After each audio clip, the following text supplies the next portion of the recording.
तमिलनाडु के लोगों का आशीर्वाद आपके साथ है सर। जीत आपकी होगी। There are so many jackals and other animals in the forest, but there will be only one lion.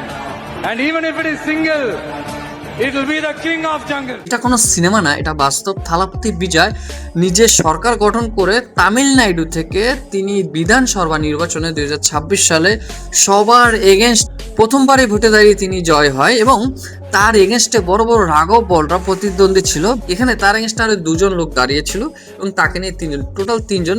আর থালাপতি বিজয় 2 আসন থেকে দাঁড়িয়েছিল, তিনি কিন্তু বিজয় হয়েছে। এখন একটা প্রশ্ন থেকেই যায়, তিনি প্রথমবার দাঁড়িয়ে কিভাবে বিজয় হলেন? মানে তিনি, অনেক মানুষ তো অনেক দিন যাবত, তিনি তো এই ফিল্ডই না, তিনি একজন নায়ক এবং তিনি হলো একজন অভিনেতা। তার তো এই রাজনীতিতে আসার কথাই না, তারপর সে প্রথমবার আসছে রাজনীতিতে, প্রথমবারই তিনি বিজয় হয়েছে। মানে এটা আসলে মানুষের ভালোবাসা।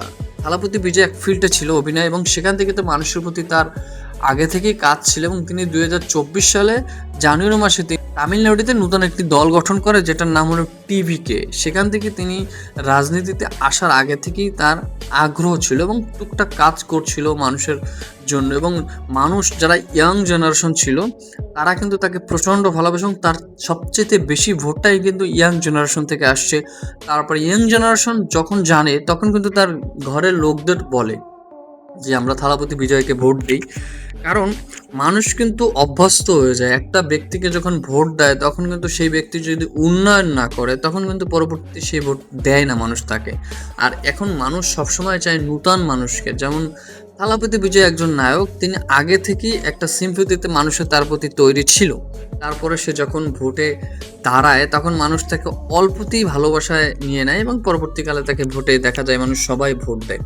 এখন মানুষ যদি ভালো হয় তাকে ভোট মানুষের কাছে গিয়ে গিয়ে চাইতে হয় না। যদি সেই ব্যক্তি ভালো হয় ভোট অটোমেটিক দেবে, টাকা দিয়ে ভোট কেনা যায় না। ভালোবাসাটাই সবচেয়ে বড়। আর সেই ভালোবাসার জায়গাটাই তৈরি করে নিয়েছে আমাদের এই থালাপতি বিজয়, যার অরিজিনাল ডাকনাম বিজয় চন্দ্রশেখর। তো আমরা ভারতের ডেমোক্রেসি দেখেছি, যেখানে ভারত রাজনীতির জন্য একজন ঘরের সদস্য, মানে নিজের মায়ের পেটের রক্তের সম্পর্ক বিচ্ছিন্ন করে মেরে ফেলে। এরকমও ভারতের ডেমোক্রেসি রাজনীতি এতটাই খারাপ। সেখানে নায়কের থালাপতি বিজয় কিন্তু প্রথমবারে রাজ্য সরকারের মুখ্যমন্ত্রী পদে একেবারে জয়যুক্ত হয়েছে প্রথমবারই ভোটে। তো এটা কিন্তু চারটেখানি কথা না, মানুষের ভালোবাসা অবশ্যই দরকার, ভক্তর অবশ্যই দরকার। আর তাকে আগে থেকেই তিনি দেখুন, একটা মানুষ কতটা মনোবল থাকতে পারে যে নিজেই সরকার গঠন করে, নিজেই নূতন দল এবং নিজেই প্রথমে জয়যুক্ত হয়ে প্রথম নির্বাচনে দাঁড়িয়ে 26 সালে বিধানসভায় দাঁড়িয়ে। এটা আসলে মানুষের ভালোবাসা। এতটুকু দেখানো ছিল যে মানুষ চাইলে কি না করতে পারে। ভালো লাগলে অবশ্যই চ্যানেলটি সাবস্ক্রাইব করবেন, পেজে ফলো দেবেন। ভালো থাকুন, দেখাবেন নেক্সট অন্য কোনো ভিডিও নিয়ে।